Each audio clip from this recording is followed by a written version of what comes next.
Welcome back to the War Room. This feels like season 2 as we move into 2025. I am here, as always, with Shooter Hunt with DJ Svihlik. We have on the great Dr. David Seifert because what are we talking about, boys, today? We got to talk about college summer. We're building the list. 2025 is coming on the clock. We're marching towards July of next summer. I think the draft's going to be in Atlanta, which is going to be really cool. We'll have to do some great stuff with that there at Lake Point. But first of all, I want to say welcome. Summer break is now over. You guys are probably well rested. You didn't do much all summer, but welcome back, fellas. DJ, Seif, what's up? No, I wouldn't say well rested yet. I think that's about to happen. But like I talked to you earlier, the kids are back in school for the first time, since the end of May. So that's nice when you have the whole house to yourself. You can actually do your work on a consistent basis. So yeah. Good to be back for season 2. That breeze in the Cape is not blowing through your windows. You didn't get to kick your legs up and not watch anything. No, it's awesome when you're there, but when you get home, you have to write about the 300 players. That's when it gets a little crazy. But we're getting through it, and probably about halfway done. And to be clear, there was no breeze in Birmingham. That's why I put that. 75 and sunny in Brewster. Well, very nice. I know we had a lot of USA College Collegiate National Team. We're going to talk some Northwood stuff, Cape Cod stuff, even some guys who didn't play this summer stuff, some transfer guys, some pop-ups, some sleepers, kind of set the foundation of what to expect from the collegiate side of things with draft prospects. We're talking 2025. Seif, I do want to go right over from the top, kind of to set the base of these are the foundational guys. We're going into the year. I know we put out a top 100 list of the collegiate guys. Kind of a familiar profile there at the top from Jace Lavalette there at Texas A&M at number 1. Big power bad. You think back to last year with Kaggs, Kurtz, but different. Tell us about Jace Lavalette and why he's setting the tone heading into the season. Well, I think you can attest to this. It was a big surprise that Jace went to college. He was definitely on everyone's radar as a prep, but he's just the freak in the sense he's 6'4", 220, just a man-child playing center field, and he can play center field. He's just not a big guy trying to play center.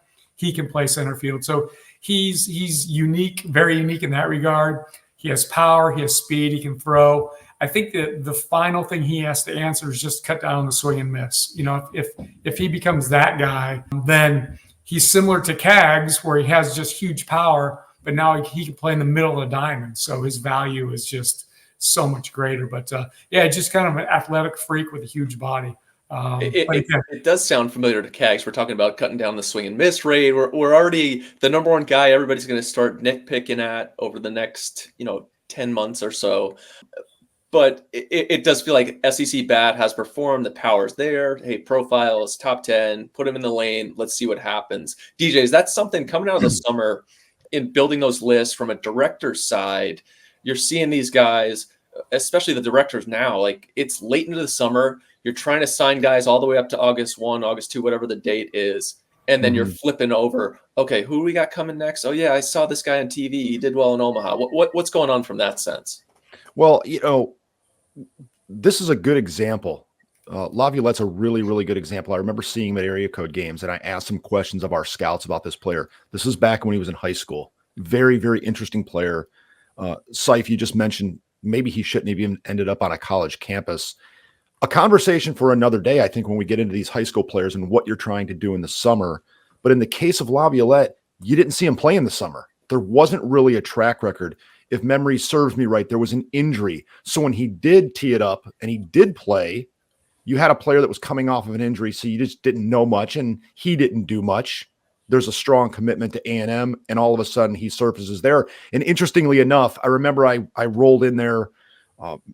It wasn't New Mexico State. I can't remember the team I was seeing, but I walked in, I see Laviolette, and I go, oh, man, he's a guy. Right away as a freshman, it was obvious he was going to be the guy. So to your question, Shooter, the high school stuff is really, really, really important. There's an urgency to it, whereas this college stuff, Seif just pointed out some of the swing and miss from Laviolette. We're going to have the luxury of seeing in the spring what he turns himself into. Is he the first overall pick, or is it Nick Kurtz? Is it something who, by the way, Nick Kurtz has gotten off to a wonderful start. He's already in double A. But, that's probably, it's not a, do you like him? It's, is he 1 or is he 6? Is he 1 or is he 8? but the spring will define that. Awesome. And it's like going through that list, the top 100, both of you guys did a great job peeking in at it. And something we're always talking about with these lists are just those groupings. And as I'm scanning through the college, I could kind of sense in my head, like, okay, there's a separation here in this group of 20. Okay. And then these last 15 to 30, whatever it may be. Let me dive into just with how we have it placed here with the USA stuff, because that kind of kicked off the summer. Seif, you went right there. A lot of guys, I think we're still playing. There was still some Omaha action going on. So this is a while ago for both of you. The pitching, though, and moving forward, like obviously there's tons of value in the pitching. Right at the top, a kid named Tyler Bremner, who UCSB, Big West keeps churning out big-time prospects, especially the pitchers. DJ, you and I have talked about, hey, going out west, those guys seem to know how to pitch early. And Tyler Bremner was not super physical in high school. Arm really worked. Wasn't able to rely on, hey, I'm throwing 100 here. He had to learn how to pitch. Well, now that velo has jumped up, what did you guys see from this Bremner kid throughout this summer that has really elevated him to the number 2 status and the top collegiate arm? Well, I'll start by saying some scouts are really comparing him to Aaron Nola. So I think that's a huge idea of what you're getting with that package already. But the day I saw him, I just saw him 2 innings at the trials. I saw him early, and then DJ picked up later on when they started playing Chinese Taipei. But I mean, I saw 3 pitches that were 60 or 70 grade.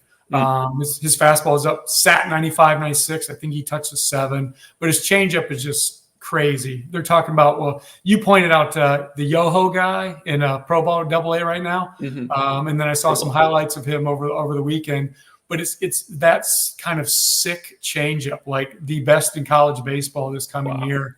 Absolutely just filthy with just the arm speed he has on it, the action it has on it, the swing and miss. I mean, it's just a ridiculous pitch.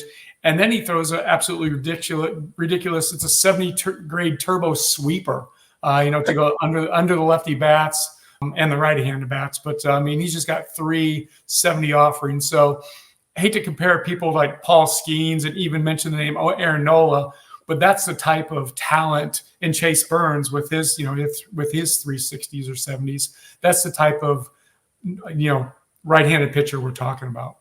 It's amazing when you talk about, and DJ, I'll let you talk on him in a second, about the Big West, and especially UCSB, who has recruited so well. Coach Checketts, it's one of the first places I go, okay, in the West Coast, what's going on at UCSB? Who are the arms that they're rolling out there? We kind of know that those guys are going to develop. They have a chance to jump. So kudos to them. But Bremner was a big fan in high school. DJ, what did you get? Did you get to see him this summer at all? Yeah, I did. I saw him against Taipei. He was outstanding. Everything Seif just said. And I think the thing with Bremner is, as soon as I saw him and you see that name, your inclination as a scouting director or as a national cross-checker is, what did we have this guy? What did we have on this guy in when he was in high school? Because it wasn't really a name. He was a player that scouts went out and scouted, but you couldn't really sign him. He was that guy that you were thinking about maybe in the 4th, in the 5th round, and he shows up, and interestingly enough, he takes a big jump. And I was reading through his scouting report from when he was in, there was a lot of clues there. And I would encourage everybody, when you see that kind of player, you really got to ask yourself, can he make the jump? Because Bremner made the jump almost immediately. So, the stuff that Seif talked about was there. The change was filthy. He was throwing at first pitch to left-handers for strikes. He was commanding his secondary stuff. There was really good natural tempo in his delivery and all those kind of stuff, all those kind of things, and athleticism. So he was a really exciting arm. I can't imagine that there's going to be a right-handed pitcher that's going to be better than this. Wow. Could they emerge? Sure. We'll talk about Gabe Davis in a little bit and stuff like that. But like going into the spring and what we would expect, I don't know who's going to pass him. Can anybody pass this guy, Seif? The only guy who can maybe, I don't know, pass him, but equal him maybe is Chase Shores, but that assumes he's going to rebound from his Tommy John surgery. Pre-surgery, he is up to 100. It's a big body, big arm, and he's got some secondary stuff too, but, he's coming back from injury. So I like Seif, or not Seif, excuse me, Shooter, what you said about these West Coast guys. Bremner was a pitcher. When he came out of high school, he was a pitcher. And now he's a pitcher with stuff. And so often in today's world, with the way development happens, we see players chasing the stuff before they can pitch. That's what makes this one really, really interesting and exciting for teams picking up in the top 10. It's that skill set. I always relate to basketball. The guy who grows late but has that point guard skill set, the Anthony Davis type. Right, you're going to have to play the Tyler Bremner West Coast Pro Case, California Pro Case video, because what I loved about him in high school was like that dude went out there, no fear, with intent to embarrass guys. And he was great when I saw him. This has to be like 4 or 5 years ago. But again, even more guys on. We talked about Gabe Davis, but two of the arms that could challenge, I guess, Bremner right now and are right there. But Jamie Arnold, left-hander from Florida State, Tampa Jesuit kid, and then the aforementioned Gabe Davis, Oklahoma guy, Oklahoma State, 6'8", long arms.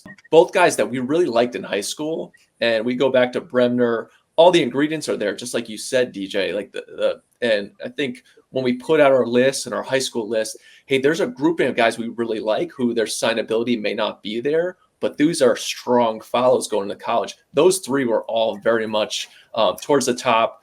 Let's call them gut feel, pick to click type guys. So what did you have on Arnold, who obviously had a great sophomore year, and then go on to Gabe Davis as well? I saw Jamie Arnold against Chase Burns, I think it was, at Wake this past spring. So before that, I mean, I'd heard the name Jamie Arnold. You know, he's just a sophomore. We're focusing on the juniors or the eligible guys. But Arnold was outstanding for me at Wake Forest. So that was my first look. And then he was even better for the USA C&T in the trials.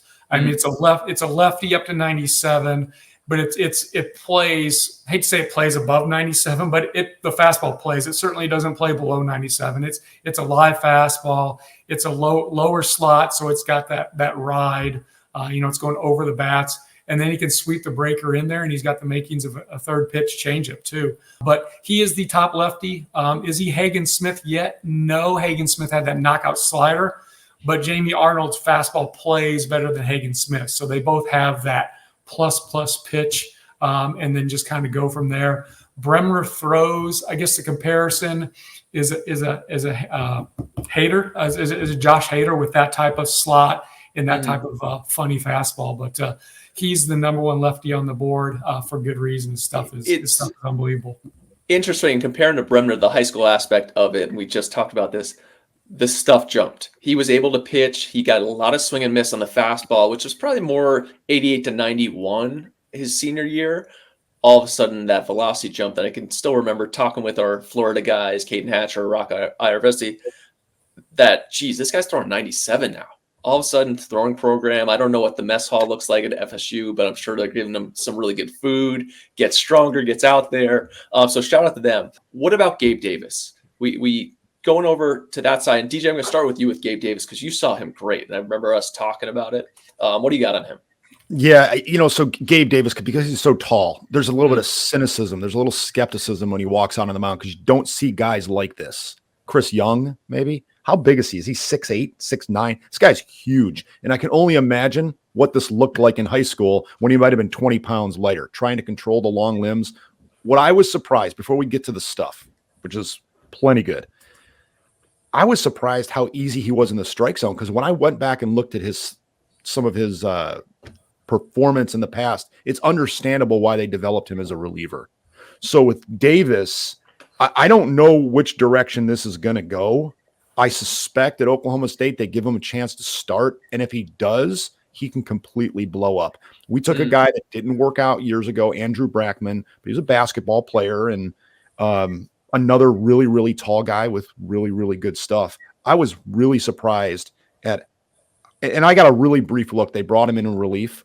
But he was in the strike zone with his pitches. The pitches were, everything that we hear about. It was 96. It's 97. He's got a slider. So it was really impressive to see him. Big boy. Andrew Brackman, I played against him. NC State, I remember watching him in hoops. That was a big dude. Yeah, he had like a funky split finger. It was right. Filthy when it was on.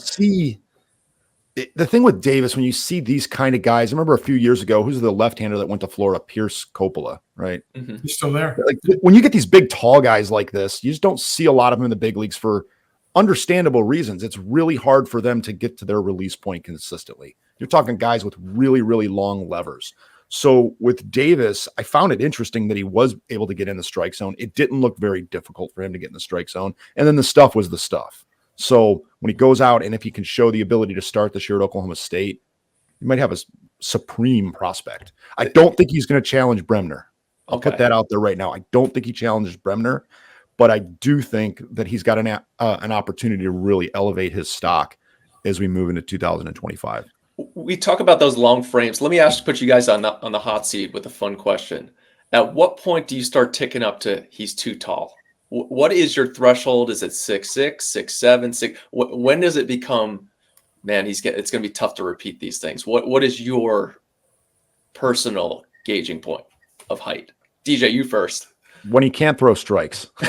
I guess you notice the body, but and the big thing here is can the player repeat the long levers like I mentioned before? It's very, very difficult. I wasn't a pitcher, but I can imagine trying to find a consistent release point with that type of body is very, very difficult, and that's why you don't really see it. And I use that anecdotally.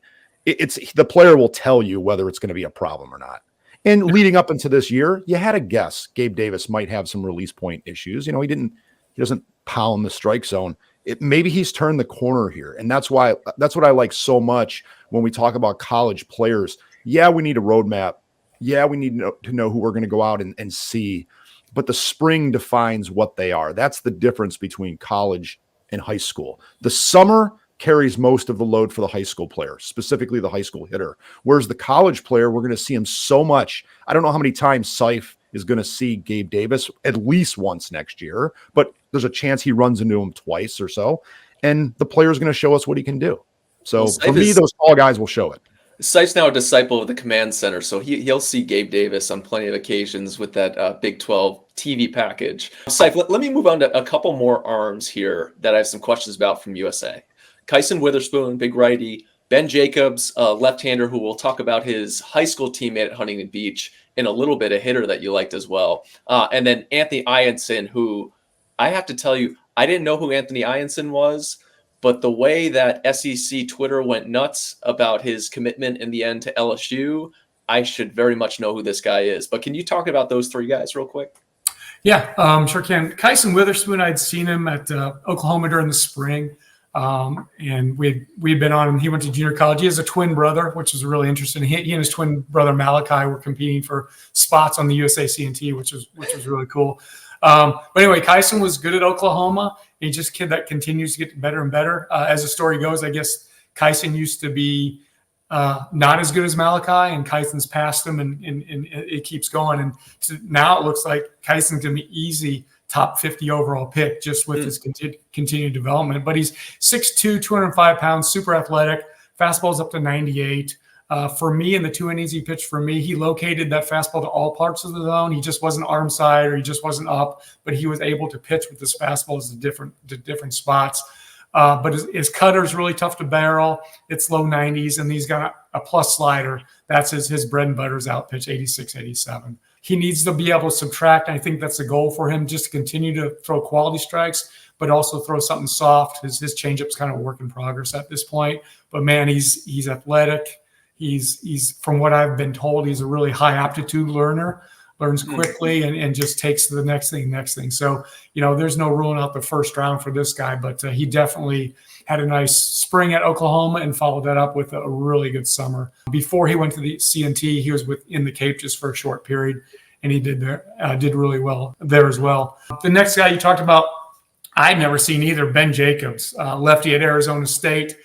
First time I saw him, he just reminds me of Logan Allen from the guy from Florida International, because the Guardians, have 2 Logan Allens, or drafted 2 Logan Allens, but this is the second one they chose from Florida International.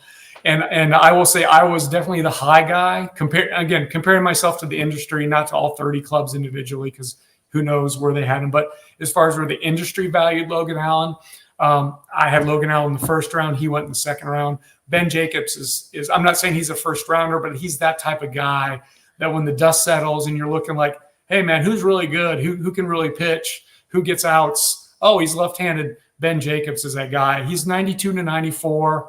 He fills it with his fastball, but he can also fill it with he throws a split changeup. He's also has a really nice breaking ball that he can manipulate. It's a curveball in one look. He can slide it. He can sweep it. He's just that touch feel lefty, but he's got some power in that fastball, and he's 6'1", so he's got the size. He has the delivery. He has the pitchability. For me, he's got the full package. What's funny is I'm pretty sure that California Pro case I was at where I saw Bremner, he went against Jacobs in that. And at the time, Ben Jacobs, Huntington Beach kid, left-hander, was committed to UC Irvine, I think then, went to UCLA, is now at ASU. At UCLA, he had a ton of walks. So there were some strike issues at the end of high school, which, again, DJ, you've seen that. Pitchers, there's some pressure now. There's some draftitis where I got to perform here. I don't know what's happened, but I then went back last night actually to look at his ASU stats from last year, and it was like the walks were down, strikeouts were up. He goes in the summer, does this. How do you view a prospect like that, DJ, where, hey, high school, there were some issues here, maybe some strikes, but he moved really well. The breaking ball Seif you're talking about was certainly there. Just an elite dynamic mover with a quick arm. How do you value the stuff you saw in high school, what he did his freshman year, to an explosive sophomore year, awesome summer? This was, I thought, Seif, you described this one really, really well. You said something to the effect of, you look up and he ends up performing. He's a little bit of like a boring good prospect. I saw him, he started a game against Taipei, and that's a compliment, by like the way. Arnold. Yeah, excuse me? That's a compliment.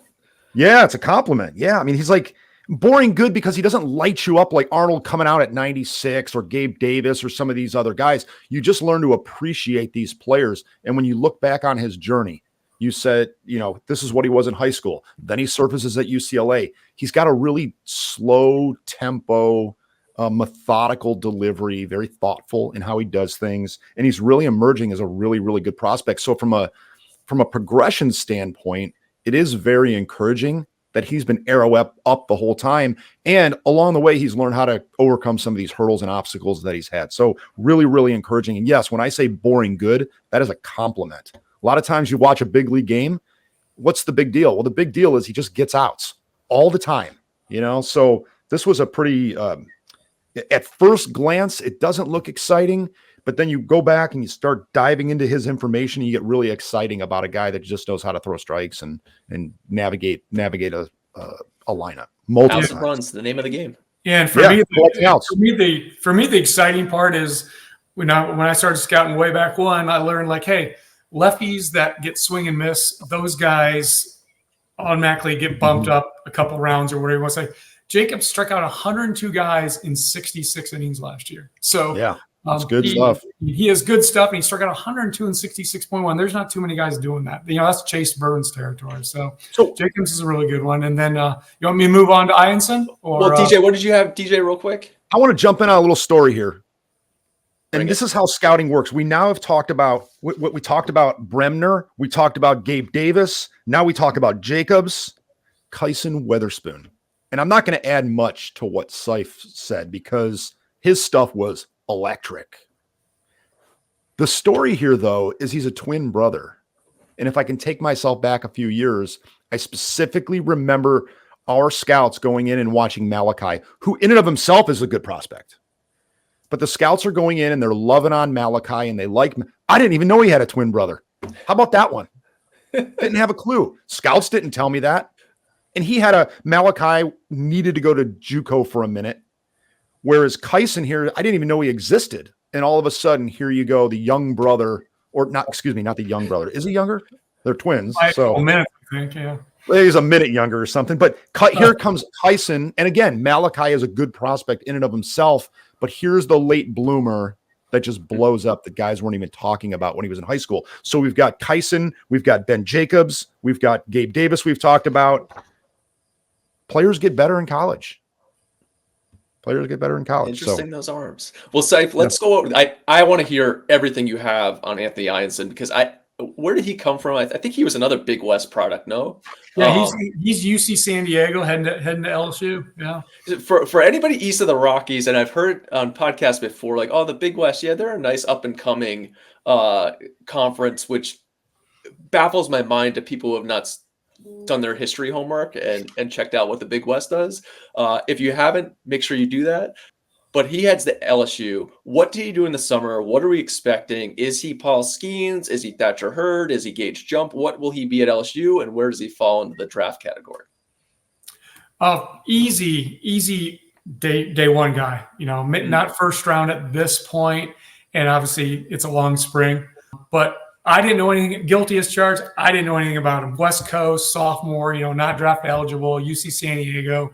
And then boom, he's staring at me at the CNT trials in Cary. I mean, it's loose, it's super quick, high 3/4 release point. He just filled the zone 95 to 97, just like with Kyson Witherspoon was just filling the zone to all locations. Einson's did the same thing. And then all of a sudden he drops his hammer up down 12-6 breaker in the upper 70s. It's a plus offer. And you're like, oh my gosh. So just the fact that he's loose armed and throwing fastballs, and also he's filling up the zone with his hammer too. Just moves him up a couple of categories. But obviously he needs to continue to do that. He needs to stay healthy, do a lot of things, but he's easy a midday one guy at this point on my list. It'll be fascinating to follow because Bremner stays in the Big West, right? UCSB, whereas this kid goes to the SEC. So higher profile, more TV, more whatever it may be. They're almost going to be a case study side by side to see what happens to the prospect status, which will be really fascinating. Very excited to see those guys. I do want to talk some hitting though from that college national team. And I'm looking at some of the names you have on here, 3 in particular who we were huge fans of in high school and kind of held these guys, hey, he's going to have to prove it in college, whatever that may be. But Nolan Schubart, who I would think in the scouting community, DJ, you can talk to us about this because you would have had him somewhere on the board because it felt to me this was a northern hitter from the state of Michigan who I can't remember exactly how this summer went for him. We Not love good. that. I'm going to answer that for you. Not good. Not good. The history was awesome. And every report we would get out of Michigan for 3 years, like, this is the guy. And I can remember being like, he's just missing things. The setup's there. Right. I like the makeup. His dad's a big, strong guy. But Nolan Schubart kind of is the top guy on here. He was committed to Michigan. Coach Backage leaves. He ends up at Oklahoma State, which what an awesome thing for the Cowboys there and Coach Holiday. What do we have in Nolan Schubart? Has he become the guy that I'm sure some area guys in the Midwest were saying, you got to give him $2 million. You got to give him whatever it may be. Has he become that guy? Seif, you go first. For me, Schubart, DJ and I saw him at 2 different times. I saw him against the Team USA arms, who were, again, I've mentioned the velocities, all these guys, Bremer up to 98, Witherspoon 97. So I saw Schubart against high velo, and they kind of exposed the length in the swing. Now, is it too long where he's not going to be able to shorten up? No, but Schubart's a long, strong guy, and there's length from what I saw. So he did struggle against the high velocity guys I saw. But I mean, there's a ton that are like him. I mean, he's got plus raw power. He gets to it in games. He can hit for a little average, but he is definitely power over hit.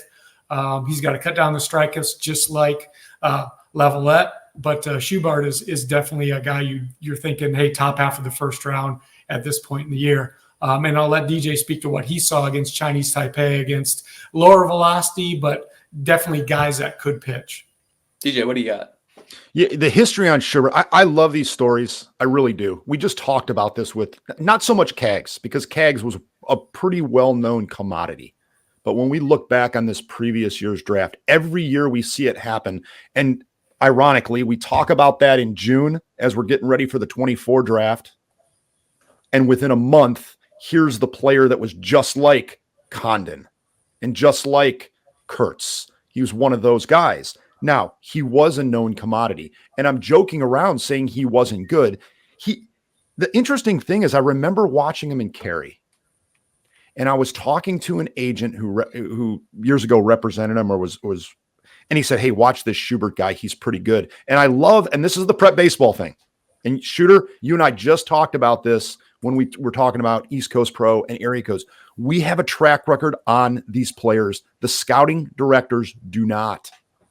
The scouting directors do not have track record on these players. So when you show up in Cary or whatever the event's called these days, and you watch Schubert, and I have Shooter come up to me or I have an agent come up to me and say, hey, this Nolan Schubert guy can hit. I don't look at you and say, whatever. I just go, oh, okay, that's great. But then the player has to show it to you.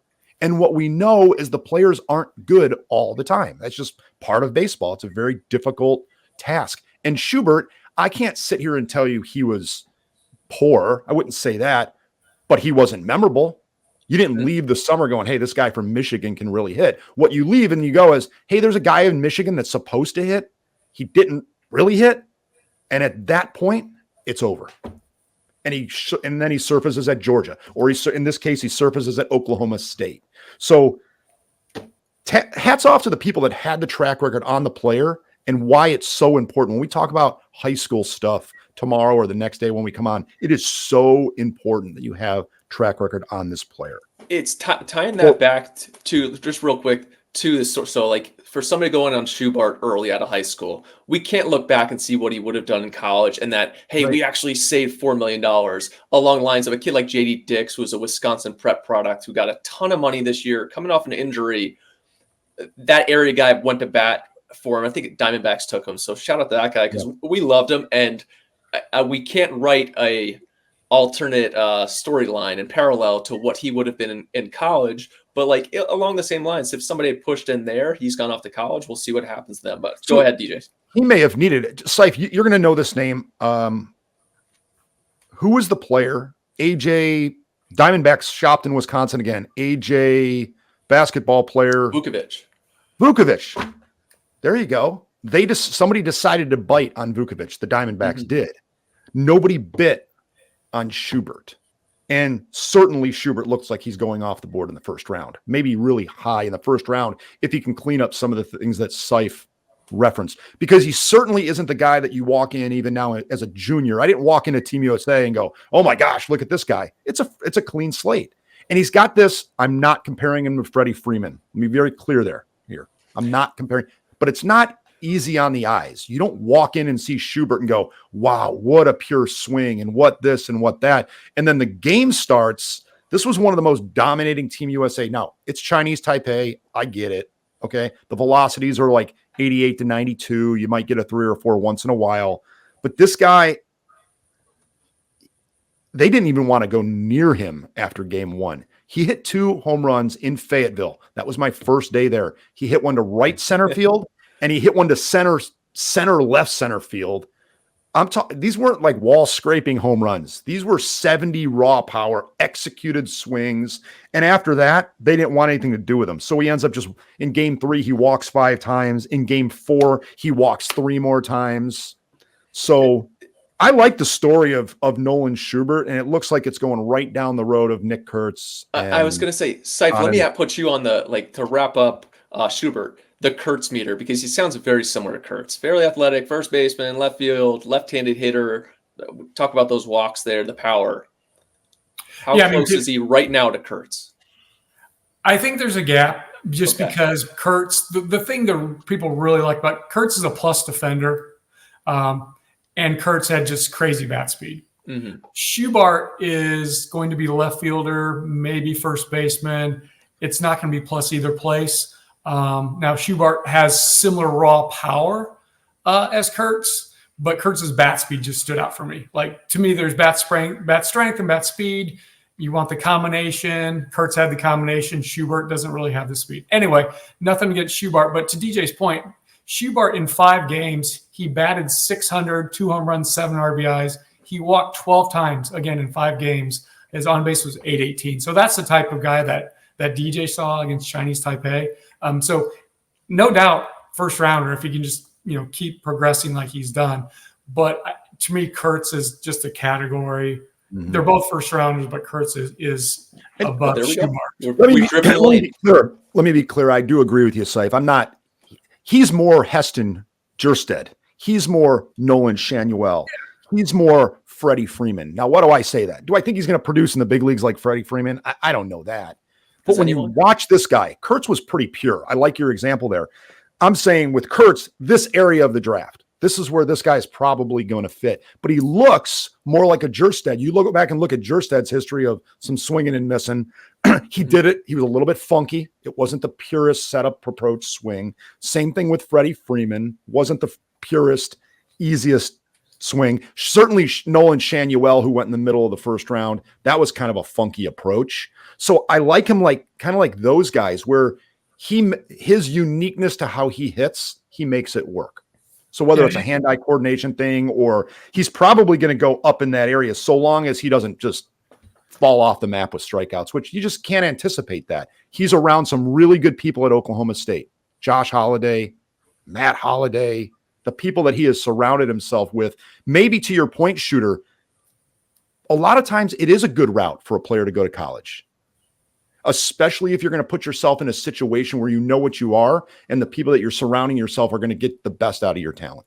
So, yeah, and to set the record straight on Kurtz, he fell because of long-term health concerns because he's injured both shoulders, in the last couple of years. And everybody has to stay healthy. But Kurtz, if healthy, if he just played, he'd have been a top 5 overall guy. It's no surprise he's doing what he's doing already in AA. But I think the concern with him is just, hey, is he going to be healthy 3 years from now, 5 years from now with what's going on? So hopefully he is. It's all a thing of the past. But that was the reason for Kurtz. He'll get plenty of looks. It's a big year for prep prospects in the state of Oklahoma. So I know that scouting directors, cross-checkers, special assistants will be making their way there, GMs for sure. But you have a couple other guys in Seif. Is it happening again? Is it another year of draft eligible softs? Or are we getting ready for these old high school kids to become good college sophomores? Because I'm looking at one Super 60 standout kid, Luke Stevenson, UNC catcher, who I absolutely loved in Chicago a couple of years ago. And then Trey Phelps, who was one of the more alluring talents in that high school class. Swing was really good. Where he's going to play. Sometimes he was at short, center, first base.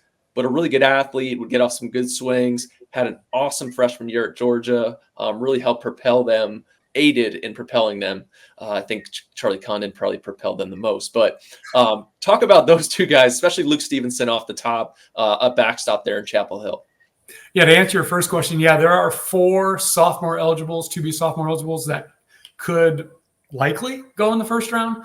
Stevenson is one of them, and for me, he's the best of the 4. They're all really good, but Stevenson, he is not Adley Rushman, but he is in the sense that Stevenson does everything well. Like, there's no doubt he can stay behind the plate, at least not for me. He's going to stay behind the plate. He has plenty of arm. He has the hands. He can block. He will stay behind the plate in pro ball.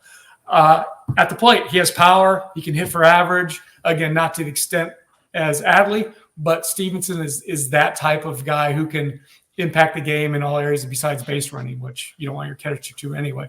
But he is the top sophomore eligible. Stevenson's also the top catcher for me and college catcher for the 2025 draft. You love catching, Seif. You just love it. I do. I mean, and I know DJ for great points in past War Room episodes. He's talking about, hey, the catchers kind of get devalued because you can find a good one in the second or a good one in the third. History shows, and he's right. But Stevenson, man, he's a very talented, the most talented college catcher coming out. Does he have some Cal Raleigh to him? Like, this kind of frame wise, Cal Raleigh's gone off with the Mariners. I don't know. Throwing that out there for you. Yeah, but I mean, Cal Raleigh everybody didn't know if he could catch. Too big to catch, too stiff to catch. Oh, the dude, too many home runs to catch. No, I mean, Raleigh's he's definitely overachieved, overperformed. I know we liked him about where he went. But I'm sure the area scout who got him where he went liked him around earlier. I mean, that's just how it works. And I don't think nationally a lot of guys were on Raleigh as draft rooms would be. But great pick, Florida State. But Stevenson's better. Stevenson, I think, if an organization doesn't see him somewhere in the first round or in the top 50 picks overall right now, they may go back and take some looks. Not saying that's where he's going to end up because things happen, but. Really big fan of Stevenson. Big fan. It's Seif. We talk catching. Is he better than I'm thinking about a college catcher that was selected high that's gone off and things are going really, really well for him. And I've made it clear about my feelings on catching. I talked about Kevin Parada, Patrick Bailey, NC State. NC State has done a sneaky good job with catchers over the years. Is this a Bailey or better kind of guy? Better than that? I have not seen Stevenson. Yeah, I think Bailey's probably a really good example. I don't think Parada is, just because Parada wasn't a catcher. Like, everybody's like, he's not going to be able to Langeliers, things like that. And then Stevenson's better offensively than Langeliers. But I think the good pick is Patrick Bailey, at least in my mind, what I saw Bailey. Hey, first rounder, he's going to stick back there, without a doubt behind the plate. He's gonna pop some home runs. He's gonna hit for a good enough average. But Stevenson's probably aligns more closely for me with Bailey. With Patrick Bailey. Wow. That's been a good pick for the Giants. What about Trey Phelps? Because Actually, similar to R.J. Austin's on this list, and I can remember back to high school, there'd be some days where it's, hey, this guy's got a chance to be a top 10 pick, and then there'd be other days where it's like, I don't know if we can take him on day 2. That would go back and forth a little bit. Troy Phelps, who charismatic, just being around him in high school, just seeing what he did on the field, and he's still playing hard. The power is there. What did you like about him this summer that has helped elevate him into what sounds like a day 1 guy? Yeah, definitely day 1 guy. Again, I'm just watching games in the spring, out and about, or watching them on live stream when I'm home. And Phelps just pops on the screen one day. I think it's later in this past spring. I'm looking at this guy that says freshman. He's hitting like 350. I'm like, holy cow, how have I never heard of Trey Phelps? So just watched him, watched that game, watched the rest of the Georgia series, I think. And then I'm sitting there in Cary. Phelps is on the roster. I'm like, oh, here's a guy. And I didn't know he was sophomore eligible until that day. I'm like, sophomore eligible for this coming draft until the day. I'm like, holy cow. But I mean, what's not to like? He's a potential 5-tool guy. He hit 353 as a true freshman for Georgia in the SEC. There's plus raw juice, and he can get to it in the game. I think he had 12 home runs last spring. He had double-digit doubles as well. He can also play the infield. He looked playable at third base. In my brief look, again, I'm not bearing down on these guys every single day for 5 games. But the thing I really liked about Phelps, he just plays with a passion. It's not an over-the-top, in-your-face passion, but the guy likes to play. And he's a flair for the moment guy. I mean, he's going to give you the bat flip, like a good bat flip, not a show up the other team bat flip, but just like flair of the moment. I like to play the game. I'm going to show you my energy. So on top of all his tools, on top of his performance, I just like the guy's makeup and just how he goes about his business on the field. So no doubt day 1 guy, no doubt first round guy for me at this point. Let me ask both of you, and DJ, maybe going to you first. So playing along the lines of a Trey Phelps, who Charlie Condon's no longer there. He hit 360 last year. Now we get a full year of, hey, Superman's not in the lineup anymore. We can go out. We're going to talk in a sec about Caraway and Turley and now Iva Arquette, who are at Oregon State. Well, there's no more Bazana in that lineup to just, hey, this is the guy we're fearing. You're going to see some pitches. And we could do that even with Cags. Florida has some guys. How important is it for those guys to perform to keep what I just talked about from creeping into scouting minds? Like, hey, that was maybe an inflated 360. That was an inflated 400 because he was seeing fastballs behind this guy. Yeah, I think that's a good observation. And that's the luxury we have with college players. You don't have that luxury when we go out and we watch Ethan Holiday next year, or when we go watch Eli Willits. You're not going to have that luxury at Fort Braxton High School in the middle of nowhere in Oklahoma, but you will with Trey Phelps. So for these college guys, like I mentioned earlier, while the summer is important, you're just trying to develop a general comfort with the players because you have the luxury of leaning into next spring. And for the player, he has to do it next spring. That's part of being a college player. And when they do it, they get rewarded. So, when you look at Phelpsy, that's the deal. We're gonna find out how important Condon was to that lineup and how important Condon was to Phelps. Or we're going to find out, no, Phelps can stand on his own. Well, in the sense of time, or in the sake of time, let's keep moving on. We're going to stick to hitters here, but we have to go up to the Great Cape Cod League. I'm wearing my Falmouth Commodore sweater or hoodie here. Shout out to Coach Jeff Trundy for going into the Cape Cod Hall of Fame as my favorite coach of all time. Changed my life up there. Can't say enough good things. Hopefully he's doing well. But hitting-wise, the first guy I see on this list was an absolute personal favorite of mine in high school. Ethan Petrie, South Carolina, got off to a great start as a freshman. In high school, I can still vividly remember watching him at USD at area codes next to Elijah Green and walking away thinking, I think this kid's a better hitter than Elijah Green. At the time, Elijah's gone on. He's scuffling a little bit right now. But at the time, that would have been a wild thing to say. But I loved how he tracked. I loved how he was a baseball rat. Everything he did was great. And then he also, showed off some mega power. But what did Ethan Petrie do this summer? And where are you situated him right now, Dave, or Dr. Seif? He didn't do much. He only hit 11 home runs and batted 360 in the Cape in a full summer. He went with a metal bat? No, there's a wood bat in the Cape. Oh, wow. Yeah. He had a pretty good summer. He tied with the Cape League for home runs. I think he was second or in the top 5 in batting average. But no, just what impressed me, I don't know if I was impressed the most, but I saw him at South Carolina in the spring just for one game, and I was like, okay, it's more strong lean. No, it's still a big frame, but this summer he added about 20 pounds of muscle. He was just a big, strong dude. Now, like it's a major league ready frame, whereas before it was like, okay, he's going to grow into his frame a little bit, kind of like a Colton Cowser. Colton Cowser was like strong and long or whatever. But to me, that's the Pete Petrie I saw in the spring. But this summer, I just saw I saw a man. I saw a kid who went from a strong teenage body to just a man body. And 11 home runs, 360 batting average. There's power. He can hit for average. Profile right field.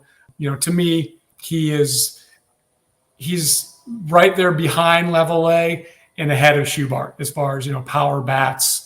Or Level A is going to be. You're off to a great start with the pronunciation, so we're setting the groundwork. I know that Kendall and Aaron are going to love your enunciation.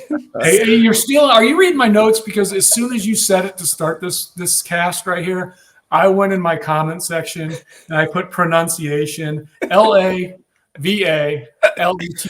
So I'm locked in now. But yeah, I think I told you earlier you're watching me with the whole Falmouth thing, but I think you definitely. Let me press you a little more on Petrie, just because he had a lot of similarities. Brock Wilken was another Florida prepster. Petrie, a Florida kid. Shout out to Trip Couch, who was very much on Ethan Petrie from an early age there at South Carolina, now at Arizona. Kid can really hit. How similar? What did you saw Wilken a ton, Wake Forest kid? How similar are they? What are the differences between the two prospects? To me, there's more of a. If you just compare the two, the power's similar. But if you just line the two up and said, okay, which one has a better chance to hit? For me, Petrie has a better chance to hit. Not that Wilken didn't have a chance to hit, but if you're just comparing the swings and how they go about it, Petrie has the better contact swing. But they both have power. Okay. DJ, let me ask you from the director standpoint, right? A lot of times you're just seeing these guys for the first time. Would that be a helpful thing for an area guy to do, to like come in and say, yes, you've seen Wilken, like it's kind of like Wilken, but he's got a better chance to hit. So does that help you gauge that? Is that something you'd want to hear?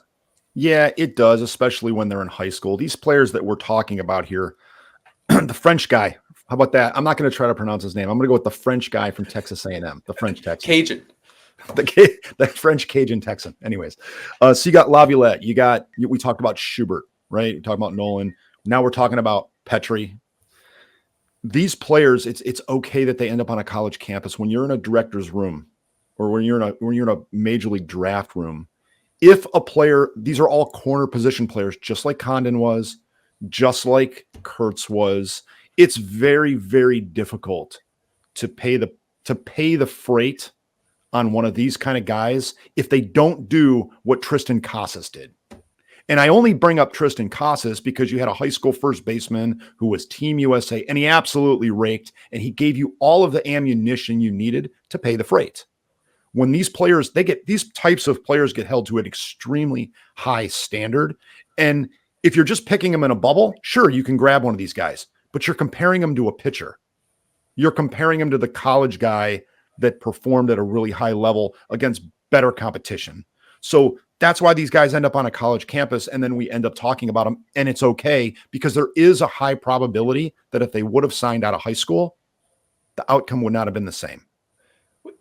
The outcome would not have been the same. So we got to noodle on this, but I want to invent a word or a term for the scouting industry to apply to a high school guy that they do it on. So like if they take an Ethan Petrie, where we can set the JD Dix rule of this year, the Luke Dickerson, the Caleb Bonham, or whatever it may have been. Hey, we don't know what they're going to go off and do in college, but if they went off and did what we think they were going to do, we have $3 million in savings that we just got. Ethan Petrie takes 2.5. This year he may go fly up boards. But let's move on with those Cape guys, because I see some other ones that I really like here. Ethan Conrad, Wake Forest, plus runner, instincts. Seif, what did you have in him? And I mean, shoot, we talked about Trey Phelps losing Charlie Condon. This kid's losing a lot in that lineup at Wake. Yeah, and Conrad, just coming in. Conrad's a transfer from, Marist. Okay. So, I didn't have any. Red Foxes. Yeah, I mean, again, you walk in there, you sit down, you can read stats before you get there, which I do, but you sit there, you're like, okay, stats are only so much. You watch a kid. I mean, originally I just thought he was the second coming of Spencer Jones. Now he's a little bit shorter than Spencer Jones, but like he gets in the box, and like my first thought was Spencer Jones, just an inch or two shorter. But Conrad, he's a plus runner. He doesn't have Jones's raw juice. Now Conrad's got some juice. It's closer to 55, 60 than Jones's 70. But Conrad can run. He can play center field. He was a first baseman at Marist, but just real intriguing guy. He'll be he'll be at Wake Forest next year. So then you got, okay, well, the next Seaver King pops into your head. And Conrad certainly has all the tools and athleticism, body type, and everything else you're looking for a first rounder.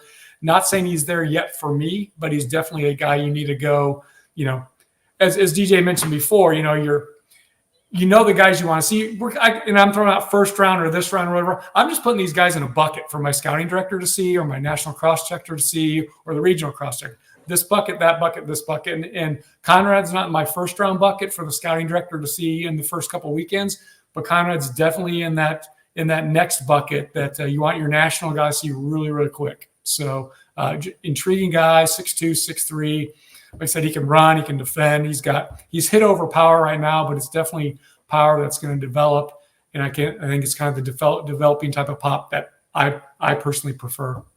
Interesting. And then these next two guys on here, tying it back to, again, high school gut picks, and our boots on the ground, the scouts do such a great job locally. These were two names who our guys in Ohio and Arizona absolutely adored. They loved him. But Brandon Compton, who is a 2.8 out of high school, how are we grading him? It's big arm strength. He competes. And Sive, you get it all the time. Like, this guy's just a winner. He just does it. And he always gets barrels. Sounds like all of a sudden he was hitting the Cape Cod League. We can't slow him down. He has not stopped doing that. And the same to say about Devin Taylor, Indiana recruit who is from Ohio. I want to say he was the same high school as Ken Griffey Jr., but it was very loose swinging in high school. He just needed to grow into his frame. He has very much grown into that frame and added some strength. Can you talk about both those guys, Compton and Devin Taylor?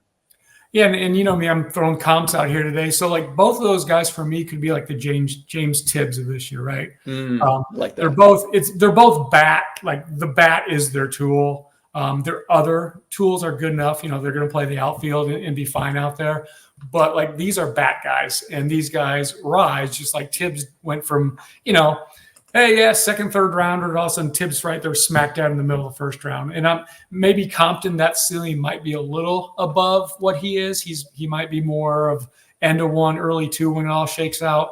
But he and Devin Taylor both, like, they can both defend enough.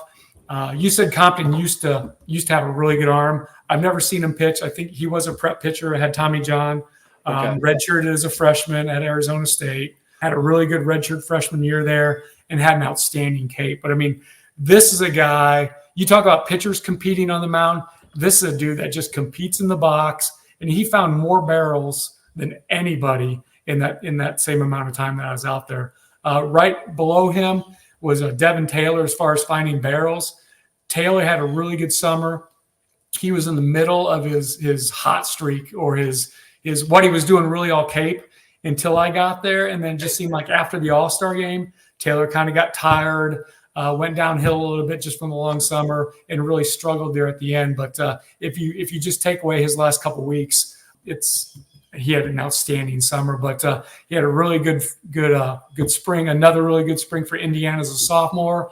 And then I dug a little bit statistically. I'm kind of into stats, kind of not. But he hit more home runs as a freshman and sophomore than Kyle Schwarber did, same school, same park, same everything, than Schwarber did if you combine Schwarber's freshman, sophomore, or combine Schwarber's sophomore, junior year. So Devin Taylor's first two years in Indiana far exceeded the power of Kyle Schwarber. So I thought that was very interesting.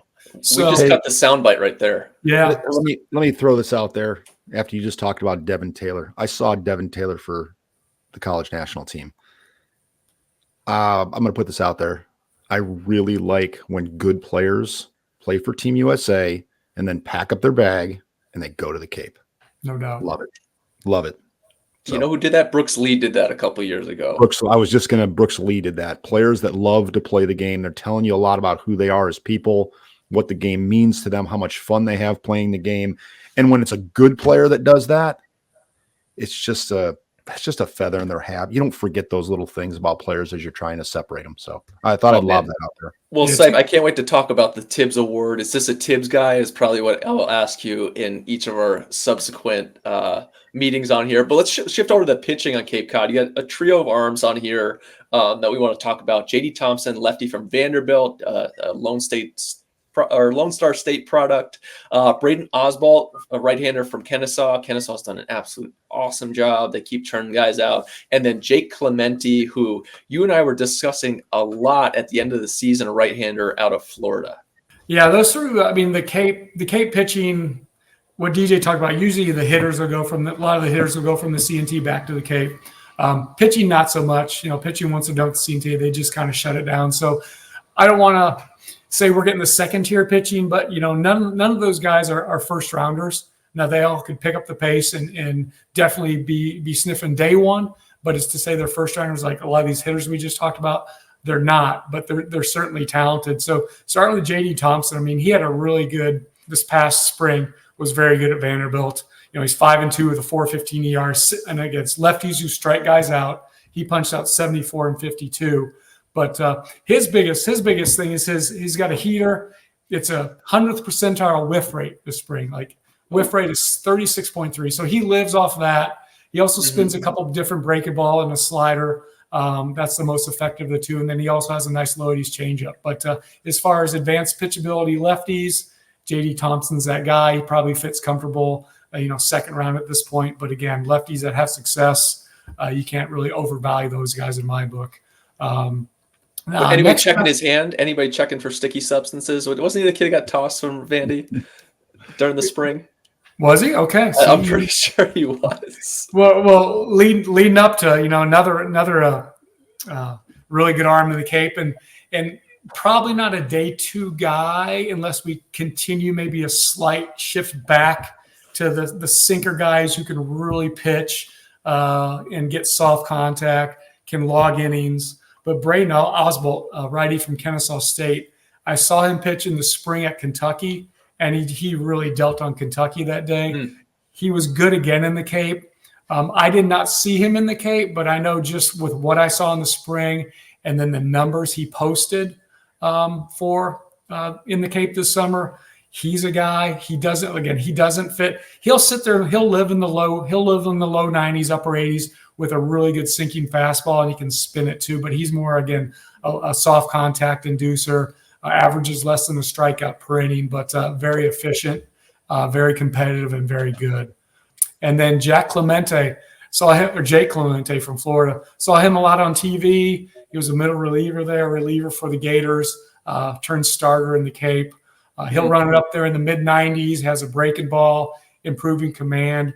And again, right now he's probably more of a third rounder-ish, but he definitely has the size and the stuff in developing the command to sneak in there, in the top 70, 75 overall picks at the end of the day. Have you seen the I'm thinking back, I'm wearing my Falmouth shirt, and going back to when I was at Tulane, going up there after throwing 100 innings to throw another 40 up in the Cape. I think we were on a 5-man rotation. We're going out there. Now the college guys, either you're going to USA to throw 8 or 9 innings, and then you're shutting down real quick. How does that change for both of you who have been up to the Cape a ton? How does that change how you evaluate hitters? Where, hey, it's not all the absolute first-round mega dudes every night you're rolling out. I think there were 4 first-rounders on my staff in Falmouth on the mound. So each night you were seeing a dude, and then the back-end bullpen was a guy. Now you're seeing somebody hit 360. That was the first thing they used to tell us was take your batting average, subtract 200 points. That's a good summer for you. So what is it like for you to evaluate having gone up there all these years to what you're at now? Yeah, I mean, obviously the pitching, it's just changed. Guys they shut down more, they train instead of pitch. And not to bag on the Cape, but every summer league's this way. The pitching's just down, just less guys are throwing, so you just get less quality. So the offense is up. But when you do run into a good arm against a good hitter, I mean, those are the games you really focus on. And that took me to my point early against the Nolan Schubart, against the CNT guys or the Chinese Taipei guys. It's kind of the same focus. certainly it's a little bit more watered down, especially the arms, but it doesn't water down the scouting. I mean, you're still out there looking for tools and identifying the tools and then matching that with performance and makeup. DJ, let me go to you for a second because we're going to shift over to the NECBL, also Northwoods, just for a quick check-in. How would you, as the director, like you're getting reports in from the Northwoods League or the NECBL, Alaska, California, wherever it may be, Great Plains, Appy, whatever. Is there a differing view on like, okay, this is where they had this guy depending on the league? Is that something that you would consider making your board? Yeah, I wouldn't. I mean, coming out of the summer, I wouldn't lean too much onto where they are. You make the assumption that the best players are in the Cape, and they usually are. Doesn't mean they're ultimately going to become the best players. It just means that the people that are making those decisions are putting the better players in this general area, which is the Cape. I think, and we didn't scout Northwoods or when it used to be the Valley League in Virginia and stuff like that. We didn't scout it very heavily. We just paid a lot of attention to the numbers in those leagues. We paid attention to, here's one for you. The guy the Yankees took that just made his big league debut. Here's a great example. Trey Sweeney. That was part of the reason why we caught Trey Sweeney. It was his performance in the Coastal Plains League. 2 years in a row. Was he 2 years in a row? 2 years in a row. And it wasn't because we had a scout there. In fact, the scout that we sent to cover the league didn't come back with Sweeney's name. So we utilized those leagues and really try to understand the statistics and who's performing well there. And then they become follows that way. Whereas the Cape, it is a little bit better competition. To Seif's point, yeah, the pitching is a little watered down now, maybe more now than it has ever been for a number of different reasons. You're still getting higher tooled up players in the Cape. They're coming from bigger universities. They're not coming from Eastern Illinois.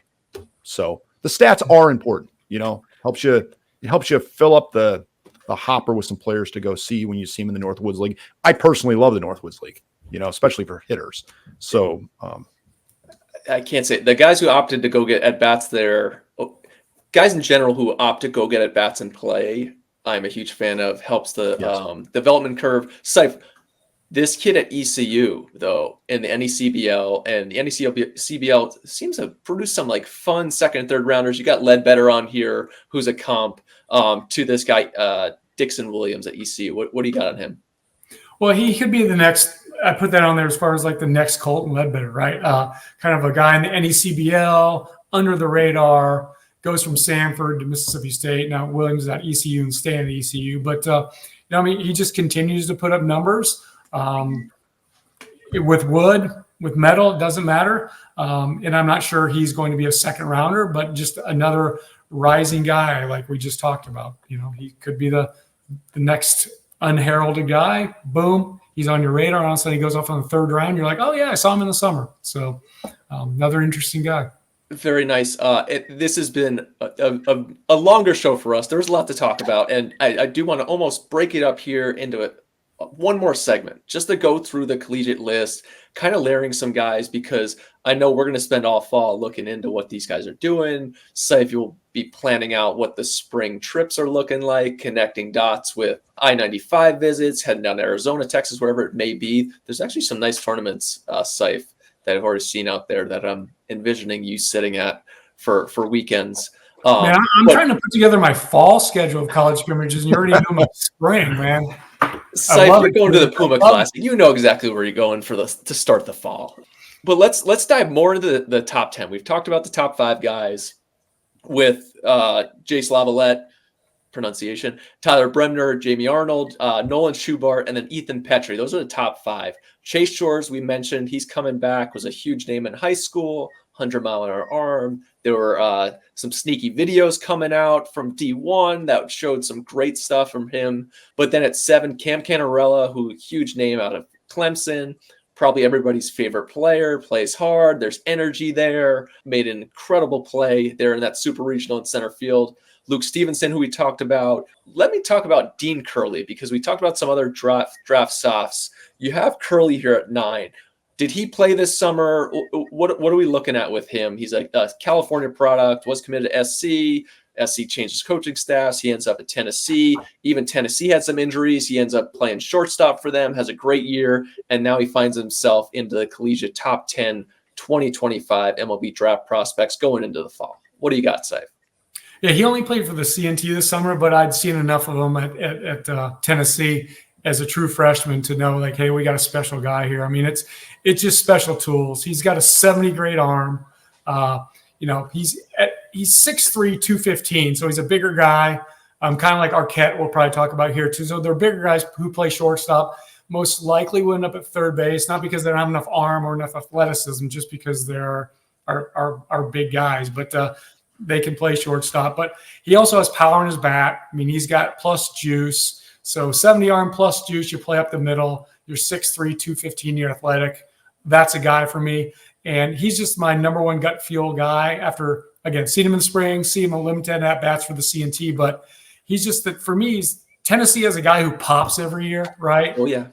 So Curley's my choice. He's just my choice for that. Like, okay, you like him, you know about him. All of a sudden, boom, he's smacking the face at 8th overall. Thank you, Christian Moore. Or I know this guy went in the 3rd round as a 4th-year junior, third baseman a couple years ago, helped me out from Tennessee. But he just made his major league debut this past summer too. Did he really? I know who you're talking about too. Okay, we can talk about that offline. Yeah, exactly. But anyway, Dean Curley is a guy. He's going to pop, first rounder. Love him. Plays hard. I don't know. I've never met him, never spoken to him, but I heard he has just great makeup. Great makeup. You know what's interesting? We talked about the Superman leaving some of these other lineups. Tennessee has not really suffered from any of that impact. Their guys leave, and it seems like the next guys just step right into those leading roles. So that's Curley. Looking at 11 through 20, a fair amount of this or that's, which we always like to talk about, especially with hitters that you'll be bringing into. Henry Ford's first baseman from Virginia, big bat. You have Devin Taylor and Max Ballou next to Ike Irish, all left-handed sticks who are stacked up there. Trey Phelps, obviously, Caden Bodine, a catcher from Coastal Carolina, Danny Dickinson, a transfer into LSU. Talk to me, though, because those are all kind of the power conference guys. Nick Dumansil, I don't know much about outside of the fact that he was a high school teammate of Ben Jacobs at Huntington Beach, along with Ralphie Velasquez. Just Southern California, Orange County just churns out nonstop prospects. Shout out to Benji there and the Oilers. What do you got on Dumansil? Because Cal BAP, big program, lots of home runs. There has been swing and miss in their stat line. What is he? Tell me about his prospect profile. He had a huge summer in the Cape. He, posted 2 really good years at Cal Baptist, hit over 330, 350 2 years in a row, goes out to the Cape, still kind of on the radar, right? West Coast to East Coast, Cal Baptist to Cape Cod. But I mean, he just continued to put up numbers.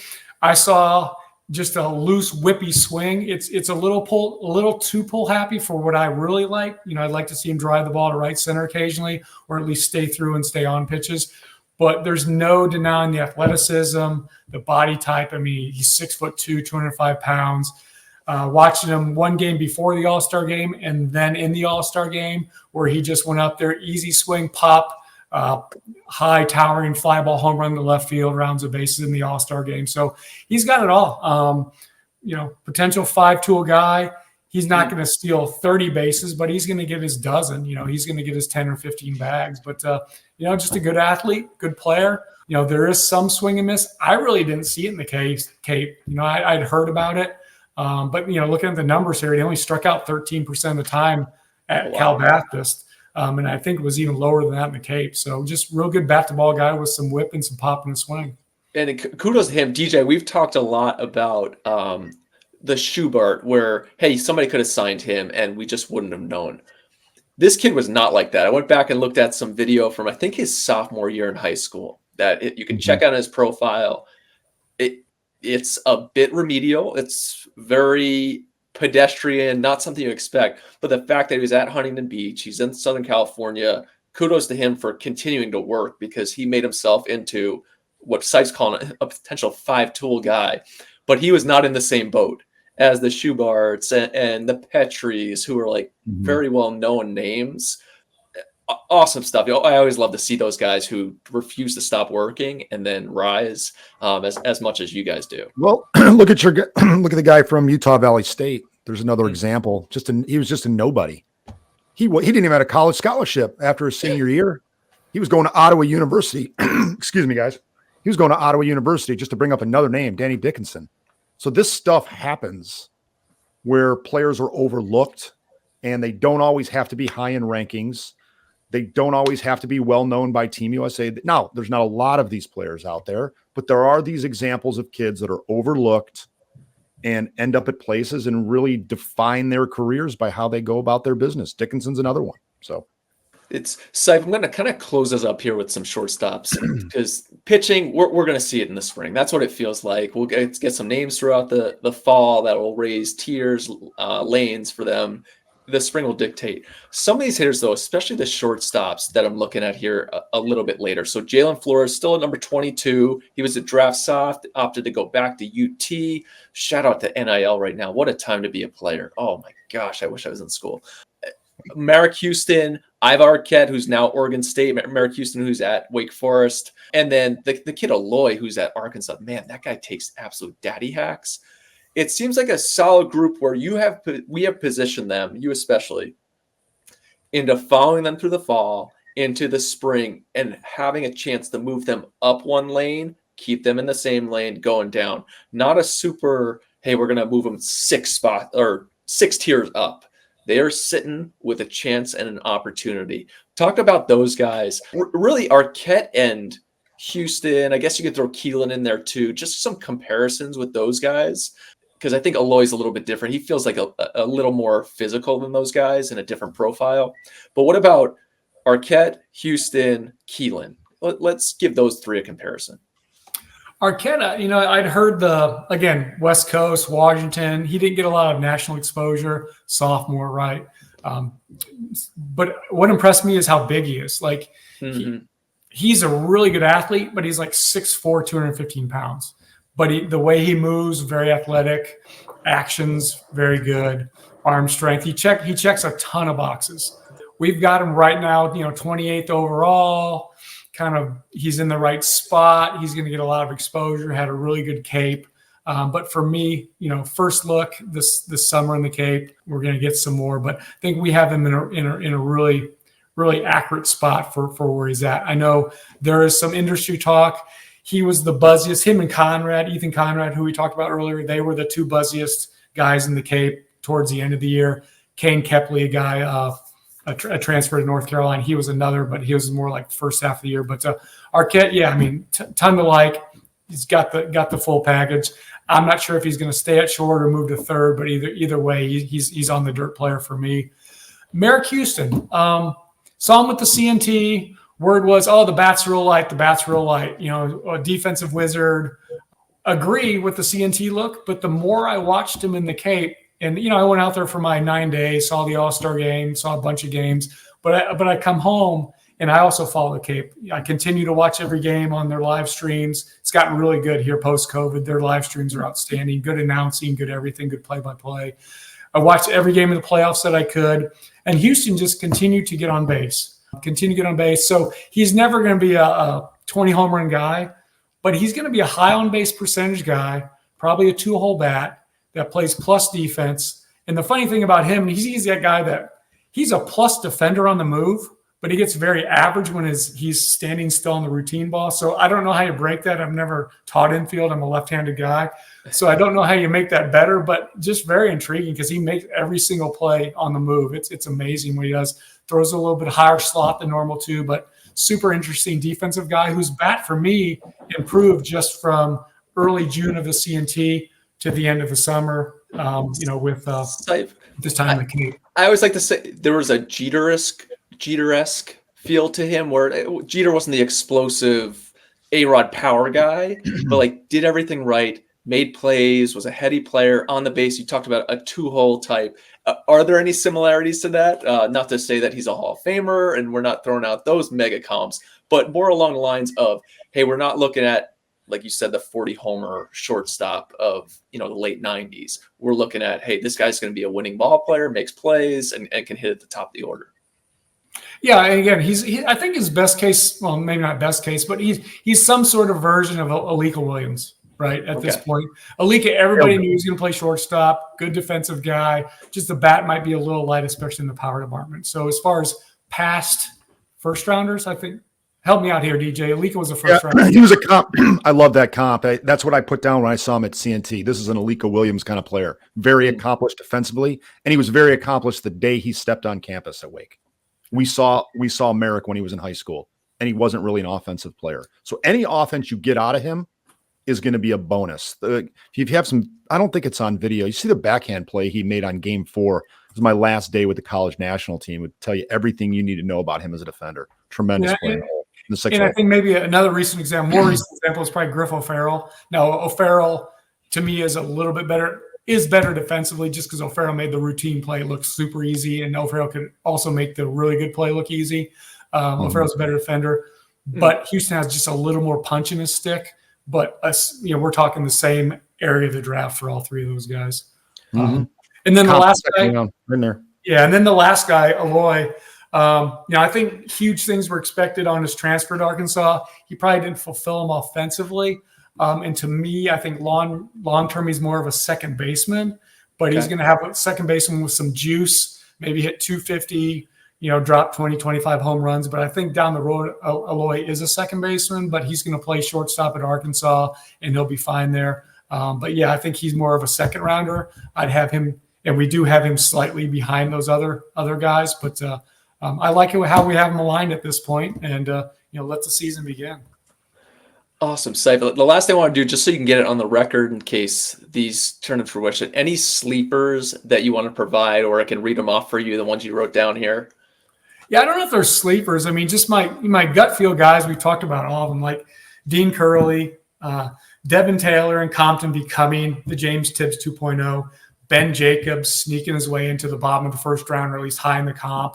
And then the other guy we talked about earlier too, he's not a gut feel guy because everybody knows about him, but my gut feel is Gabe Davis will turn his, he's a future reliever talk into, that dude's a starter, because he's a long guy, but he controls his delivery. It's compact. He repeats it. He's the exception to the 6'8" long-term development project. And he's gonna hit the ground running. He's gonna be a top half the first round guy, because now we see him as a starter, not a bullpen guy. I think this year you'll be able to potentially see Ben Jacobs versus Gabe Davis, right? This is the first year, Big 12, ASU. Yeah. See, you're making my spring schedule again, Shooter, and I love it. So just getting those airplane points for you. Thank you. But as far as like other sleepers that aren't like talked about names or we haven't mentioned yet, I'll just go through them real quick. I really like Easton Carmichael. Super 60. Came to, was a catcher out of high school, came to Oklahoma as a catcher, kind of more, if he can make the adjustment to corner outfield, he's going to have a lot more value. So I think that's the transition he's doing. Matt Klein, who I saw at Louisville this spring. Matt Klein was just another guy in a pretty solid lineup for Louisville, but Matt Klein really impressed me in the Cape, and he's a catcher. He's a catcher who can hit and is a solid defender. Eric Snow, he's a transfer from South Florida. He's going to be at Auburn, more of a second baseman, played a little shortstop, but I just like the way he goes about his business, and he's a college shortstop, middle infielder. He'll probably end up in the top 3 rounds. Pitching-wise, another transfer from South Florida, Chandler Dorsey. Didn't know anything about him. Get to the Cape, sitting there just watching the game. He's on the, he's in the lineup starting. Boom, he hits me in the face like a good jab. I'm like, holy cow, Chandler Dorsey. Oh, he's going to LSU. Okay, no wonder. But yeah, I mean, he's a mid-90s guy with 2 secondaries, throws strikes. He's going to be a guy that just keeps rising. Tanner Franklin, he was in the Cape as well. He's going to Tennessee. He could be like that next Tennessee arm that all of a sudden, boom, he develops, and he's a top 2, top 3 rounder. Big arm, good metrics, good size, athletic. We'll see what Frank can do with him there. And then the other guy, I don't know, maybe I'm advocating too much, but I really like a guy named Griffin Hughes. Didn't have the best numbers at Cincinnati this past year as a sophomore, but he's going to Miami. Low 90s, throws strikes. He's aggressive. He's competitive. He's got a good breaking ball. Liked everything about him. Probably a reliever, he did relieve in the Cape. Probably going to stay a reliever, 4th, 6th round type guy, but very impressed with Griffin Hughes in the Cape this summer as well. Excellent stuff. And that's what I got, sure. I can talk all day, but that's what I got. Well, the play on the field is going to dictate all of this. This has been an absolutely awesome intro episode to our second season here. Thank you guys for coming out and being on the show today. As always, we are driving us along on the road to the draft here at the War Room. We'll see you guys next time.